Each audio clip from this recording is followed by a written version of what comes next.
E-PG पाठशाला में आपका स्वागत है। मैं doctor Rasal Singh, assistant professor Kirorimal college Delhi विश्वविद्यालय में कार्यरत हूँ। आज हम प्रश्न पत्र आधुनिक कविता 2 के अंतर्गत धूमिल की कविता के चुने हुए कुछ पाठों का विश्लेषण करेंगे। इस पाठ के अध्ययन के उपरांत आप धूमिल की कविताओं से परिचित हो सकेंगे, दी गई कविताओं के मूल अर्थ समझ सकेंगे, इन कविताओं में उभरने वाली अर्थ व्यंजनाओं से परिचित हो सकेंगे और इन कविताओं की भाषा और रचना प्रक्रिया समझ सकेंगे। राष्ट्रपिता महात्मा गांधी, पंडित जवाहरलाल नेहरू, सरदार वल्लभ भाई पटेल जैसे महानायकों के नेतृत्व में चलने वाले लंबे स्वाधीनता आंदोलन के बाद 15 अगस्त 1947 को भारत देश आज़ाद हुआ। देश की आज़ादी के साथ भारतवासियों को तमाम उम्मीदें और सपने जुड़े हुए थे। उन्हें लगता था कि जब देश में स्वशासन होगा तो उनकी बात सुनी जाएगी, उनके दुख दर्द को दूर किया जाएगा। लेकिन देश की आज़ादी के बाद सत्ता प्राप्ति के लिए कांग्रेस जनों में जो अवसरवादिता, आपाधापी और लूटमार शुरू हुई, वह भारतीय इतिहास की अभूतपूर्व घटना थी। सत्ता की इस बाजीगरी ने भारतवासियों में गहरी निराशा, असंतोष और मोहभंग पैदा किया। इस मोहभंग की कोख से बहुत सारे काव्यांदोलन पैदा हुए। इनमें से नई कविता, अकविता, युवा कविता, विद्रोही कविता और जनवादी कविता जैसे कई काव्यांदोलन विफल आज़ादी की कोख से पैदा होने वाले आंदोलन हैं। धूमिल विद्रोही कविता और विद्रोही पीढ़ी के प्रतिनिधि कवि हैं। उन्होंने चुस्त, सूक्तिपरक, सूत्रबद्ध और व्यंग्यमय भाषा में युवा पीढ़ी की आकांक्षाओं, उम्मीदों, सपनों और संघर्षों को अभिव्यक्ति दी। प्रजातंत्र और उसके संचालकों के प्रति इस युवा पीढ़ी के मन में तीव्र घृणा, असंतोष और निराशा भरी हुई थी। स्वातंत्र्योत्तर युवा पीढ़ी का यह असंतोष और विद्रोह धूमिल की कविता का मूल तेवर है।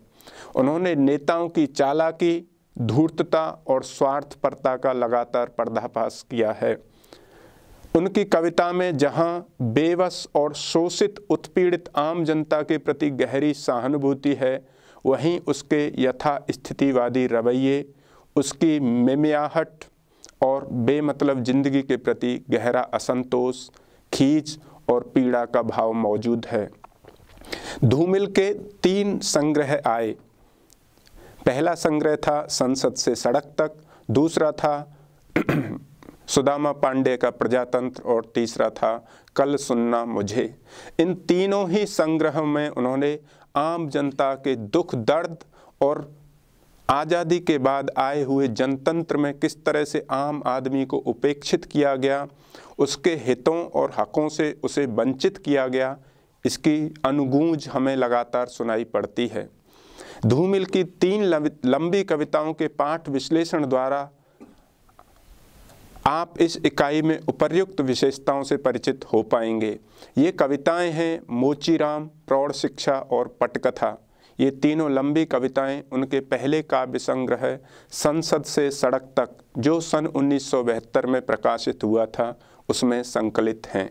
सबसे पहले हम मोचीराम कविता को समझने की कोशिश करेंगे। धूमिल ने कविता के लिए एकदम अछूते, उपेक्षित और ताज़ा विषय चुने। मोचीराम इस प्रकार के विषयों में सबसे महत्वपूर्ण है।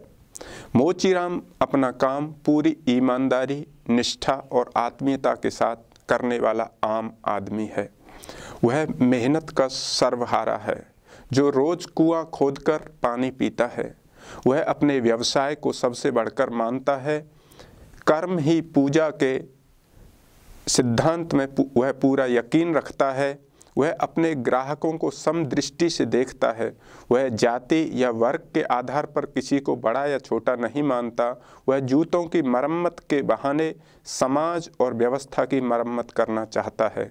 वह मानता है कि जिस प्रकार हर एक जोड़ी जूते को मरम्मत की ज़रूरत है, उसी प्रकार हर आदमी को सुधार की ज़रूरत है। मोचीराम कहता है, बाबूजी सच कहूँ मेरी निगाह में न कोई छोटा है न कोई बड़ा है। मेरे लिए हर आदमी एक जोड़ी जूता है जो मेरे सामने मरम्मत के लिए खड़ा है। मोचीराम मानता है कि आज आदमी छोटा होता जा रहा है, वह अपनी विशिष्टता खो रहा है। आज जूता आदमी की पहचान बन गया है। जूते का ब्रांड आदमी का स्टेटस सिंबल है। जूता आदमी और आदमी के बीच वर्ग भेद पैदा करता है, किंतु मोचीराम इस वर्ग भेद को अस्वीकार करके एक नए समाजवाद की प्रस्तावना करता है। वस्तुतः यह प्रस्तावना मोचीराम के माध्यम से कवि धूमिल करते हैं। मोचीराम व्यवस्था में मौजूद अमानवीयकरण के बरक्स इंसानियत के एहसास को बचाए रखने की वकालत करता है। वह मानता है कि व्यवस्था या जूते को ठीक करने की प्रक्रिया में सबसे ज़्यादा चोट आम आदमी को सहनी पड़ती है, और मोचीराम खुद भी एक आम आदमी है। कवि धूमिल भी ऐसे ही मोचीराम जैसे ही एक आम आदमी हैं। मोचीराम पूरी संवेदनशीलता और शिद्दत के साथ आम आदमी के दर्द को समझने और संप्रेषित करने की बात करता है। वह कहता है, फिर भी मुझे ख्याल रहता है कि पेशेवर हाथों और फटे हुए जूतों के बीच कहीं न कहीं एक अदद आदमी है जिस पर टांके पड़ते हैं, जो जूते से झांकती हुई उंगली की चोट छाती पर हथौड़े की तरह सहता है। संबोधन शैली में लिखी गई इस मोचीराम नामक कविता में कवि धूमिल मोचीराम के माध्यम से समाज के पूरे ढांचे की जांच पड़ताल करते हैं। समाज में मौजूद गैर बराबरी और नाइंसाफ़ी को उभार कर उस पर चोट करते हैं। वे बताते हैं कि अलग अलग हैसियत का आदमी अलग अलग किस्म के जूते पहनता है। एक तरफ श्रमजीवी वर्ग है जिसके जूते में चकत्तियाँ ही चकत्तियाँ हैं। घनघोर अभाव और बेबसी ने उसके चेहरे पर झुर्रियों का जाल बुन दिया है। इस अथाह पीड़ा के बावजूद वह अपनी उम्मीद खत्म नहीं होने देता। मोचीराम को ऐसे मेहनतकश आदमी की पूरी तरह फटेहाल जूते की मरम्मत करने में बेहद ध्यानपूर्वक काम करना पड़ता है। ऐसी स्थिति में वह कई बार विचलित हो जाता है और बड़ी मुश्किल से अपने पेशागत दायित्व का निर्वाह करता है। इस श्रमजीवी के बरक्स कवि धूमिल बुर्जुआ आदमी के चरित्र का खुलासा करते हैं। इस आदमी का जूता पैर को सजाने संवारने के काम आता है। वह जमकर सैर सपाटा और मौज मस्ती करता है। न वह अक्लमंद है न वक्त का पाबंद है, फिर भी दुनियावी अर्थों में बेहद सफल और संपन्न है।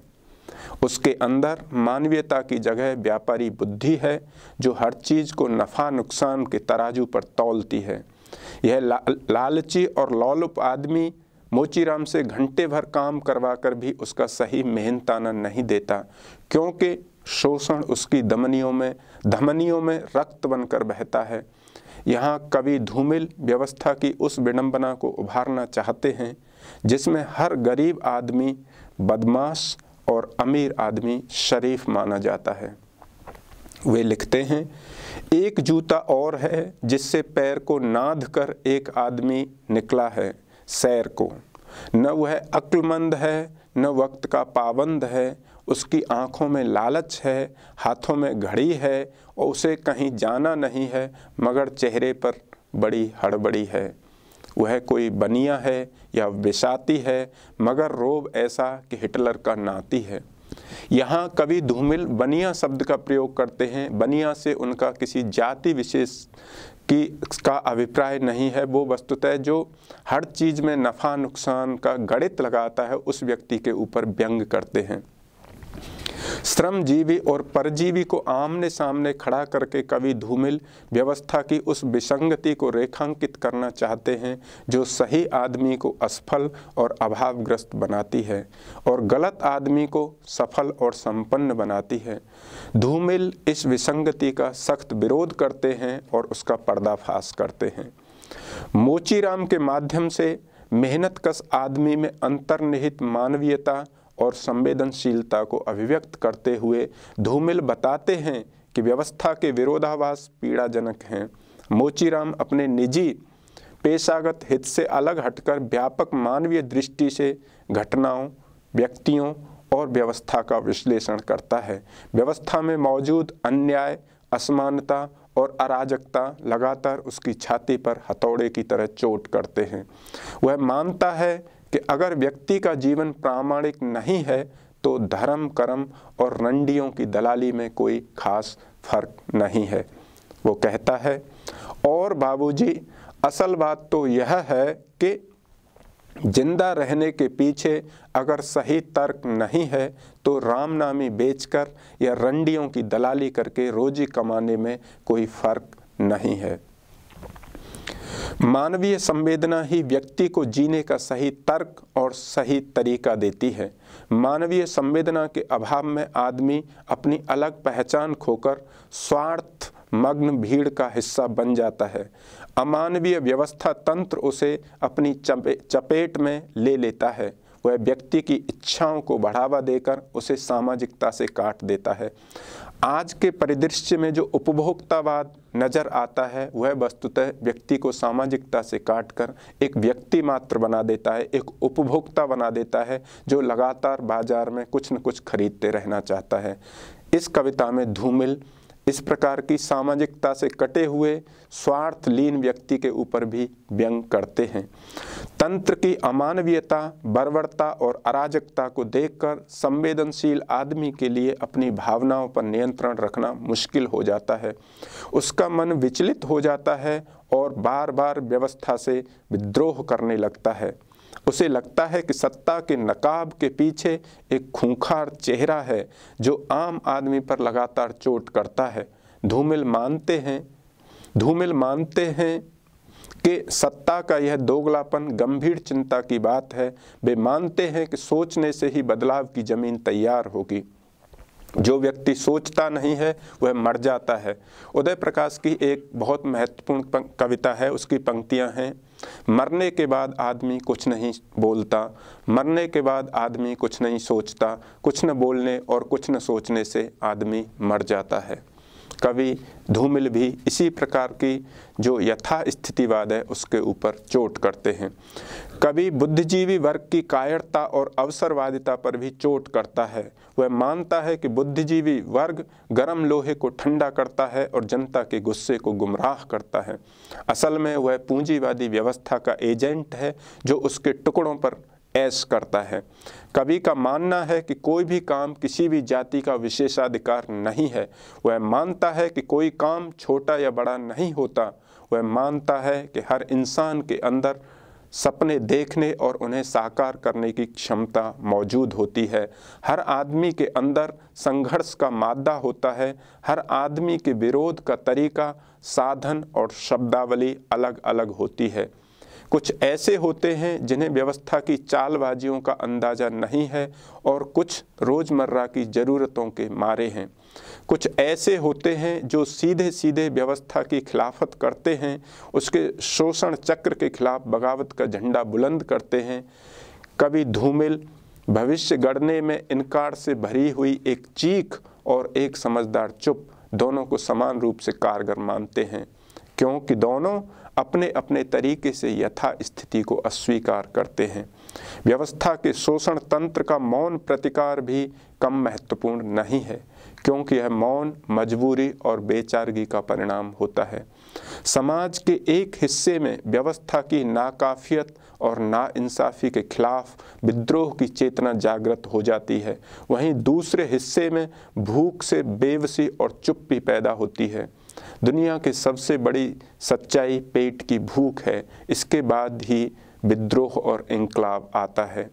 कवि धूमिल के मन में उस व्यवस्था के प्रति तीव्र असंतोष, घृणा और गुस्सा है जिसने आदमी को पेट के सवाल तक सीमित करके गूंगा बहरा बना दिया है, एक बैल मात्र बना दिया है।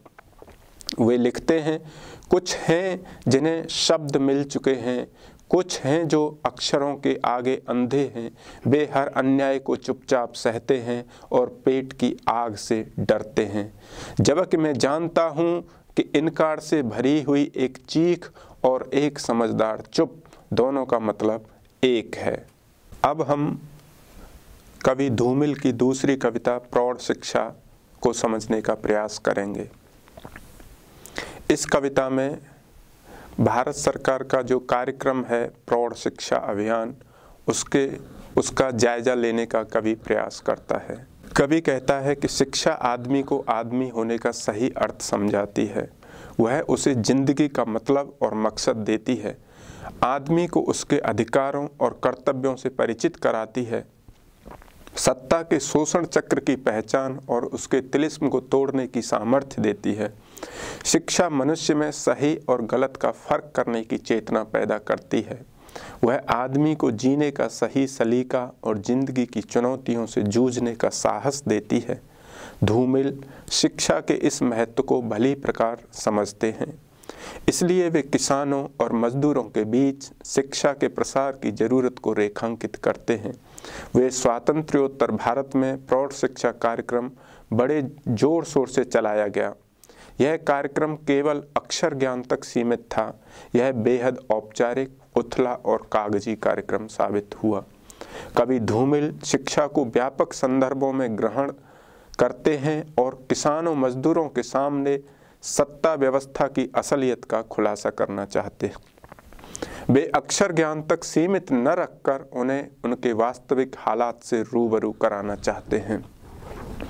यह कविता सदियों की अज्ञानता और रूढ़ियों की अंधी गुफा के द्वार पर आशा और नई चेतना की दस्तक है।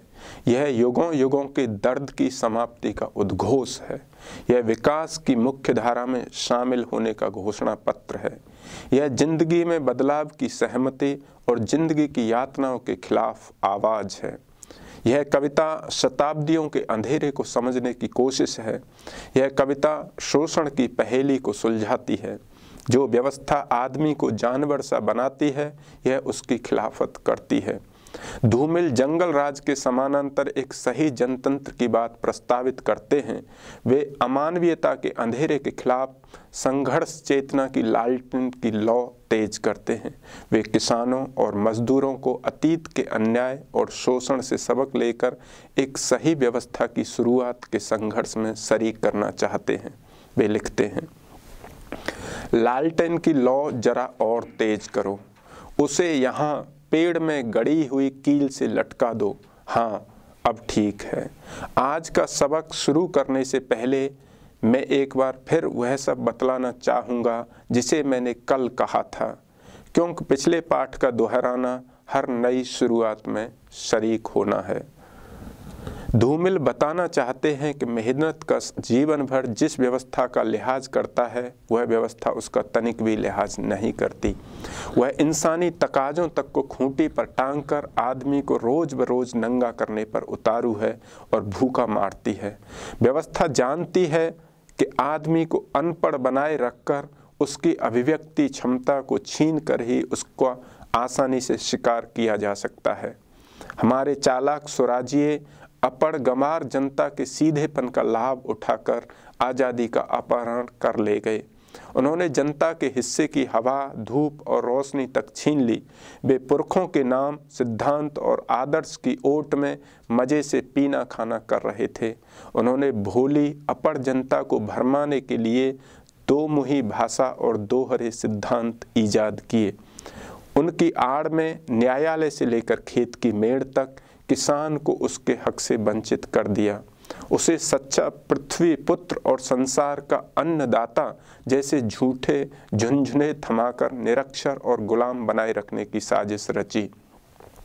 वे लिखते हैं, मगर चालाक स्वराज्य यहाँ जो कांग्रेस के और भारतीय स्वाधीनता आंदोलन, स्वराज आंदोलन में जुड़े हुए लोग थे, उनके ऊपर व्यंग करते हुए धूमिल ने एक नया शब्द गढ़ा है, स्वराज्य। वे लिखते हैं, मगर चालाक स्वराज्य आज़ादी के बाद के अंधेरे में अपने पुरखों का रंगीन बलगम और गलत इरादों का मौसम जी रहे थे। अपने अपने दराजों की भाषा में बैठकर प्रार्थना तक गलत रास्तों पर डालती थी। वह सच्चा पृथ्वी पुत्र है, वह संसार का अन्नदाता है, मगर तुम्हारे लिए कहा गया हर वाक्य एक धोखा है जो तुम्हें दलदल की ओर ले जाता है। आहा, ग्राम्य जीवन भी क्या है, पंत जी की ये प्रसिद्ध पंक्ति है जिसमें ग्रामीण जीवन की बहुत ही महत्ता बताई गई है, उसकी प्रशंसा की गई है।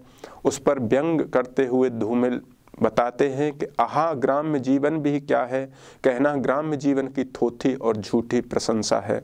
वास्तविकता यह है कि बिचौलिए और व्यापारी खेतों और किसानों के उत्पादन पर मौज उड़ाते हैं। वे खेत की मेड़ पर खड़े किसान को झूठी दिलासा और भ्रम के अलावा कुछ नहीं देते। विकास की कोई किरण वहाँ तक नहीं पहुँचती, जबकि भारत में विकास किसान की मेहनत का परिणाम है। आज तक भी भारत की अर्थव्यवस्था का 70% खेती किसानी के ऊपर निर्भर है और आज भी किसान आंध्र प्रदेश से लेकर महाराष्ट्र तक और अब तो पंजाब तक आत्महत्या करने को मजबूर हैं, पर कहीं कोई सुनवाई नहीं है। कवि धूमिल श्रमजीवियों को पशुओं, जिन्हें वो नेताओं के रूप में पहचानता है, तो उनको नेताओं की हरकतों और उनके हमलों के प्रति आगाह करना चाहते हैं। उन्हें अपने हितों को पहचानने और हक के लिए लड़ने की प्रेरणा देते हैं। वे कहते हैं कि किसानों को अपने मिजाज को बदलना होगा, उन्हें गीली मिट्टी की जगह चट्टान बनना होगा। जब वे स्वावलंबी स्वाभिमानी बनकर अपने हक की लड़ाई लड़ेंगे, तभी विकास की किरणें उनकी अंधेरी जिंदगी में प्रवेश कर सकेंगी। वे किसानों को अमरवेल की तरह पराश्रित पैरासाइट न होकर पेड़ की तरह जड़ पकड़ने और तन कर खड़े होने की सीख देते हैं। समय बदल रहा है, बदले हुए समय के अनुरूप किसानों को खुद को भी बदलना चाहिए, अपनी जिंदगी की वास्तविकता को पहचानना चाहिए। व्यवस्था के शोषण और अमानवीयता के अंधकार का प्रतिरोध नई दुनिया के द्वार खोलेगा। भविष्य में नई व्यवस्था की शुरुआत होगी जिसमें किसानों को उनका हक और सम्मान मिल सकेगा। इसलिए उन्हें इस बदलाव के संघर्ष में बढ़ चढ़कर भागीदारी करनी चाहिए और इस बदलाव का स्वागत करना चाहिए। कवि धूमिल लिखते हैं, गीली मिट्टी की तरह हाँ हाँ मत करो, तनो अकड़ो, अमर बेल की तरह मत जियो, जड़ पकड़ो। बदलो, अपने आप को बदलो, यह दुनिया बदल रही है और यह रात है, सिर्फ रात। इसका स्वागत करो, यह तुम्हें शब्दों के नए परिचय की ओर लेकर चल रही है। इस कविता में वस्तुतः कवि बताते हैं कि इस लंबी भयावह अंधेरी रात के बाद एक सुहानी सुबह हम सब का इंतजार कर रही है, किसानों श्रमजीवियों का। लेकिन उस सुबह को तभी प्राप्त किया जा सकता है जब हम अपने शोषण को पहचान सकें, हमारे अंदर वह जागरूकता और संघर्ष चेतना पैदा हो। अब हम धूमिल की तीसरी निर्धारित कविता पटकथा को समझने का प्रयास करेंगे। धूमिल की यह लंबी कविता स्वातंत्र्योत्तर भारत में घटित प्रहसन की पटकथा है। यह कविता स्वाधीनता आंदोलन के मूल्यों, आदर्शों, उम्मीदों और सपनों के साथ हमारे राजनेताओं ने जो विश्वासघात किया उसकी पूरी व्यथा कथा है। जनतंत्र के नाम पर जो प्रहसन आज तक चल रहा है उसकी पटकथा धूमिल अपनी इस लंबी कविता में लिखते हैं। व्यवस्था के प्रलोभनों और तिलिस्म से बाहर आकर कवि आमजन से रूबरू होते हैं। वे आम जनों के लिए आज़ादी के जो मायने, मूल्य, वायदे और सपने थे उनको समझते और पहचानते हैं। आज़ादी को लेकर उनके मन में उत्साह है और उल्लास के भाव हैं। वे आम जन को आज़ादी की बधाई देते हैं। धूमिल को खुद से और प्राकारांतर से, बुद्धिजीवी वर्ग से कोफ्त होती है। यह कोफ्त इसलिए होती है क्योंकि धूमिल का ऐसा मानना है कि समाज को सजग करने का, जागरूक करने का बुद्धिजीवी वर्ग के ऊपर एक अतिरिक्त दायित्व होता है जो उस दायित्व बोध से दूर भाग रहा है। अपने अंदर राष्ट्र निर्माण में भागीदारी हेतु जरूरी जवान खून होने के बावजूद वे सुविधा और शांति का सुरक्षित जीवन चुनते हैं।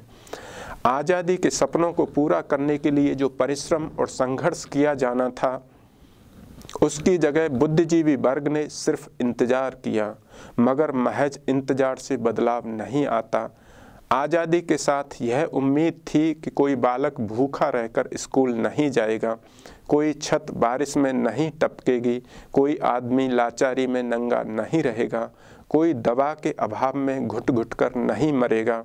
अब कोई किसी की रोटी नहीं छीनेगा, कोई किसी को नंगा नहीं करेगा, क्योंकि अब अपने देश में अपने लोगों का शासन है, स्वशासन है, स्वराज है।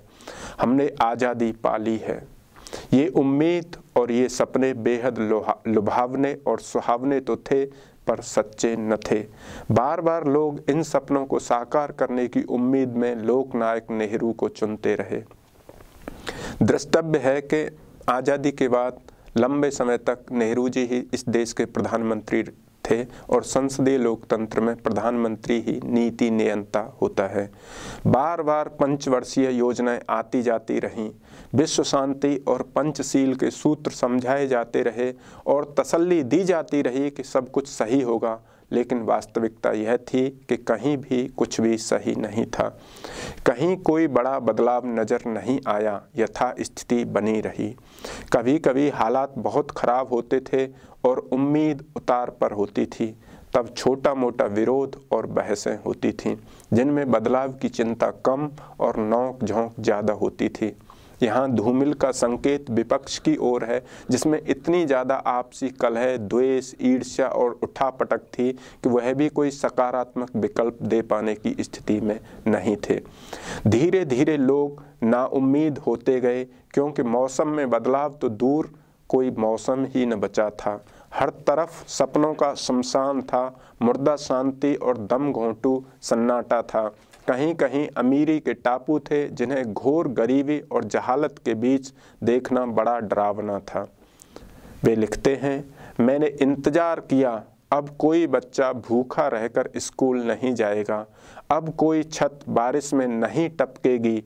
मैं इंतजार करता रहा, इंतजार करता रहा, इंतजार करता रहा। जनतंत्र, त्याग, स्वतंत्रता, संस्कृति, शांति, मनुष्यता, ये सारे शब्द थे, सुनहरे वादे थे, खुशफहम इरादे थे। यहाँ पर मैं इंतजार करता रहा, इंतजार करता रहा, इंतजार करता रहा, इस पंक्ति की 3 बार आवृत्ति की गई है। यह अकारण नहीं है। यहाँ कवि धूमिल जनता के धैर्य के चुक जाने की ओर संकेत करता है कि उन्होंने लंबे समय तक इंतजार किया, लेकिन बदलाव नहीं हुआ। ऐसे नाउम्मीद, नामुराद समय में बौद्ध धर्म के सबसे बड़े अनुयायी देश चीन ने शांति का जाप करते मजबूर, कमजोर और बीमार भारत को सरेआम पीटा। कहीं कोई विरोध नहीं हुआ, क्योंकि हिमालय से लेकर हिंद महासागर तक हमारा देश ठंडी राख बना हुआ था। वह नफरत, साजिश और अंधेरगर्दी का शिकार था। जनता जनता नहीं थी, वह एक ऐसी भेड़ थी जो दूसरों द्वारा पेट भरने और बदन गर्म रखने के लिए इस्तेमाल की जा रही थी। इस भेड़ को बार बार जनतंत्र की घुट्टी पिलाई जा रही थी और बताया जा रहा था कि हमारे देश में भेड़िए और भेड़ को, घोड़े और घास को जिंदा रहने के लिए एक जैसी छूट है। यह अपने समय का सबसे बड़ा झूठ था, क्योंकि इस देश में कानून एक ही चलता था, जंगल का कानून, जिसमें कोई नियम कायदा नहीं होता। जो सबसे शक्तिशाली होता है वह दूसरे को खा जाता है। छूट एक ही थी, ताकतवर को लूट की छूट। वास्तव में हमारे यहाँ जनतंत्र एक तमाशे की तरह था, जिसमें जनता को बार बार भरमाया और बरगलाया जा रहा था। कवि धूमिल बताते हैं, उसको समझा दिया गया है कि यहाँ ऐसा जनतंत्र है जिसमें जिंदा रहने के लिए घोड़े और घास को एक जैसी छूट है। दरअसल अपने यहाँ जनतंत्र एक ऐसा तमाशा है जिसकी जान मदारी की भाषा है। इस जनतंत्र में अमीरों के बीच में गरीब होना सबसे बड़ी गाली थी। गरीब आदमी अपमानित, उत्पीड़ित, तिरस्कृत और बहिष्कृत था, जबकि सच्चाई यह थी कि अमीरों की अमीरी गरीबों के परिश्रम की कमाई थी। कवि धूमिल उस विडंबना को हमारे सामने रखते हैं जिसमें देशभक्ति सिर्फ गरीब और मूर्ख व्यक्ति के हिस्से आती है। इस तरह की स्थितियों में आज़ादी का सही अर्थ गायब हो गया। फिर सन 1965 में पाकिस्तान ने भारत पर हमला कर दिया और ताशकंद में शांति यात्री लाल बहादुर शास्त्री मृत पाए गए। उनकी मृत्यु की गुत्थी आज तक नहीं सुलझी है। देश में हर रोज हर ओर अराजकता और अव्यवस्था का आलम था। हर आदमी घोर स्वार्थ और आत्मजीविता में लिप्त हो गया। भाईचारा और भोलापन अतीत की बात हो गए। हर आदमी सिर्फ और सिर्फ अपने नफ़ा नुकसान के जोड़ घटाव में उलझ गया। सब अपना अपना उल्लू सीधा करने में लग गए। विश्वास शब्द बेमानी हो गया। अपराध और स्वार्थ संबंधों की आड़ में फलने फूलने लगे। हर ओर दो मुही भाषा और दोहरे चरित्रों का बोलबाला था। ऐसी स्थिति में आम आदमी अपने आप को बड़ा असहाय महसूस करता था, क्योंकि नेतृत्व ने उसे लगातार ठगा था। लोगों में बेचैनी, रोष और गुस्सा बढ़ रहा था। पीड़ा, आक्रोश और बेबसी का मिला जुला भाव था।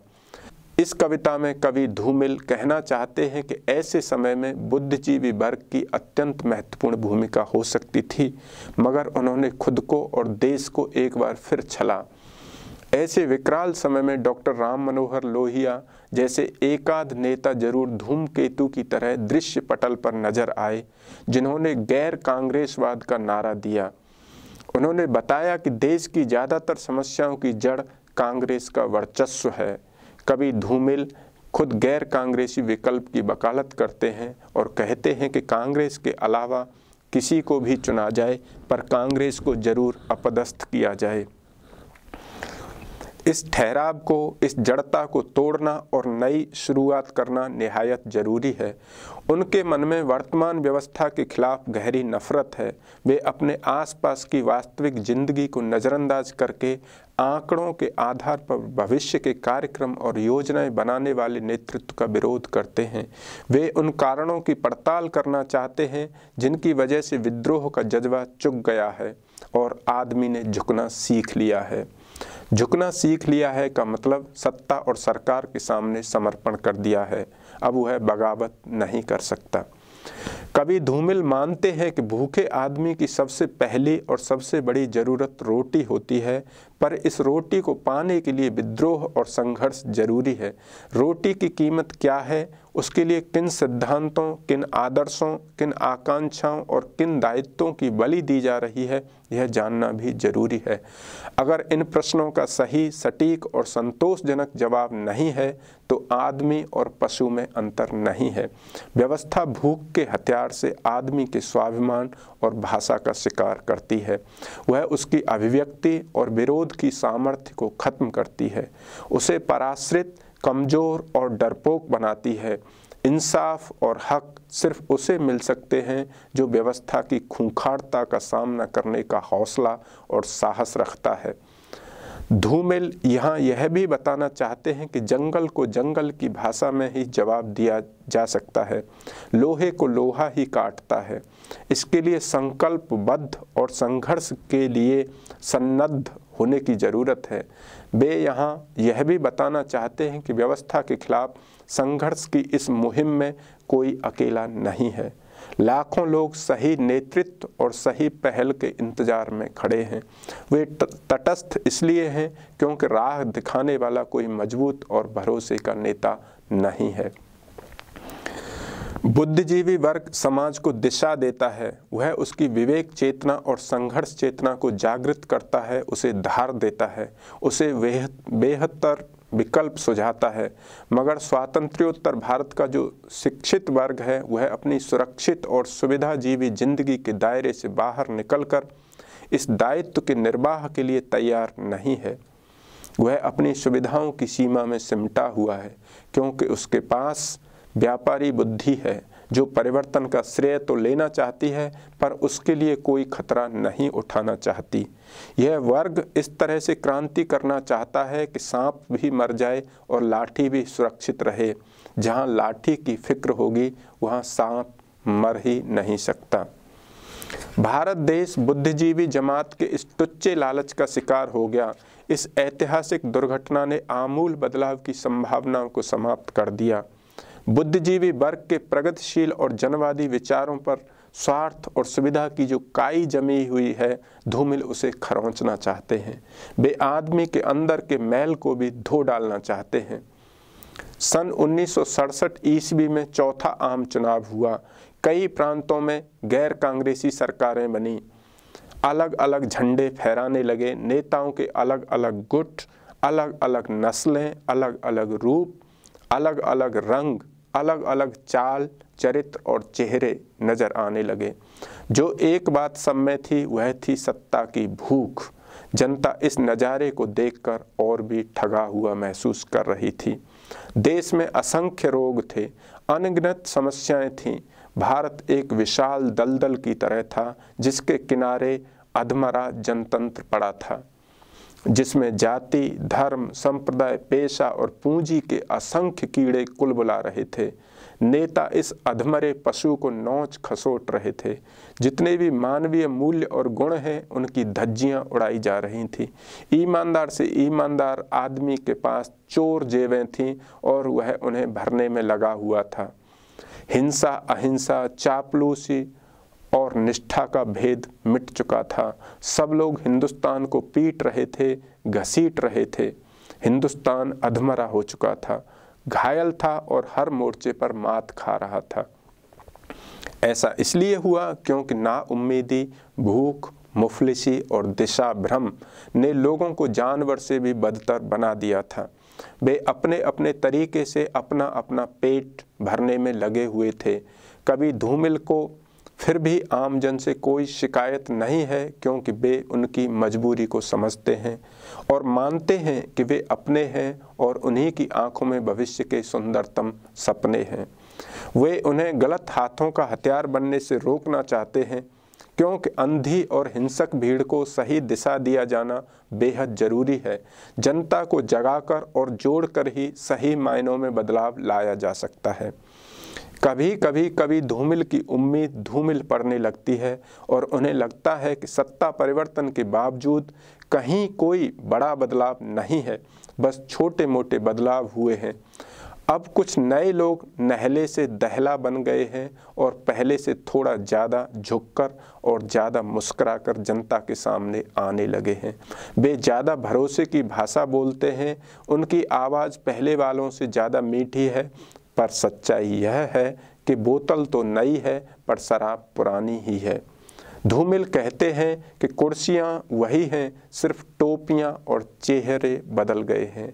हर ओर नए नए नारे हैं, सतह पर हलचल है पर देश की जनता निश्चल है।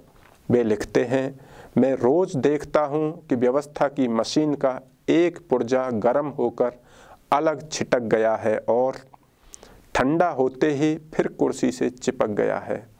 उसमें न हया है, न दया है, न ही अपना कोई हमदर्द यहाँ नहीं है। मैंने एक एक को परख लिया है, मैंने हर एक को आवाज़ दी है, हर एक का दरवाज़ा खटखटाया है, मगर बेकार। मैंने जिसकी पूंछ उठाई है उसको मादा पाया है। इस पंक्ति को लेकर धूमिल के ऊपर स्त्रीवादी चिंतकों ने, स्त्रीवादी आंदोलनकर्ताओं ने काफ़ी आलोचना की है उनकी कि ये स्त्री विरोधी उन्होंने प्रयोग किया। लेकिन समाज के अंदर जो धारणा है उसी मुहावरे को प्रयोग करते हुए धूमिल ने ये पंक्ति प्रयोग की है।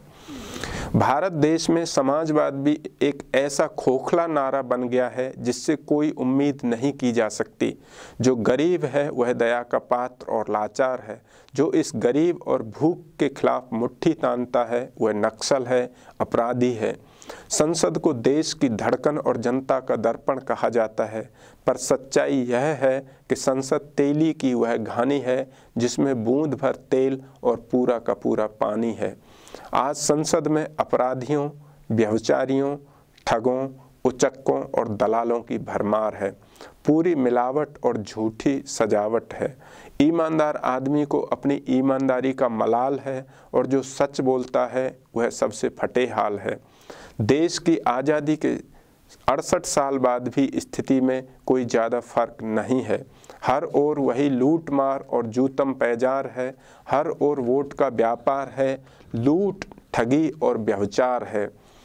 धूमिल एक बेहतर भविष्य, समतामूलक और न्यायपूर्ण समाज चाहते हैं, लेकिन उन्हें वर्तमान समाज और सत्ता व्यवस्था से कोई उम्मीद नहीं है। इसी कारण वे व्यवस्था पर जमकर कुठाराघात करते हैं। वे जानते हैं कि फिलहाल वे इस व्यवस्था को बदल नहीं सकते, इसलिए वे इसके नग्नतम रूप को अभिव्यक्त करते हैं। पटकथा, कविता व्यवस्था की नग्नता और क्रूरता पर प्रहार करती है। कवि धूमिल की इन 3 कविताओं पर चर्चा करने के बाद निष्कर्षतः हम कह सकते हैं कि उपर्युक्त विश्लेषित तीनों कविताओं के मूल में सत्ता और व्यवस्था से मोह भंग का स्वर है। ये तीनों कविताएं व्यवस्था और सत्ता की विद्रूपता को व्यंग मिश्रित आक्रोश के साथ व्यक्त करती हैं। मोचीराम में जहां व्यवस्था स्वयं जूते का प्रतीक है, वहीं पटकथा में सत्ता के हर तरह के चरित्र पर धूमिल ने खुला प्रहार किया है। इन दोनों कविताओं में जनता की मजबूरी और यथास्थितिवाद का जिक्र है और कविता में उम्मीद से ज़्यादा हताशा की अभिव्यक्ति है, जबकि प्रौढ़ शिक्षा उम्मीद की कविता अधिक है। व्यवस्था परिवर्तन के प्रति निराशा और आशा का यह द्वंद्व तीनों कविताओं में है। कहीं आशा अधिक है तो कहीं निराशा का बोध गहरा है, लेकिन ये कविताएं अंततः साधारण मेहनतकश जनता की पक्षधर कविताएं हैं।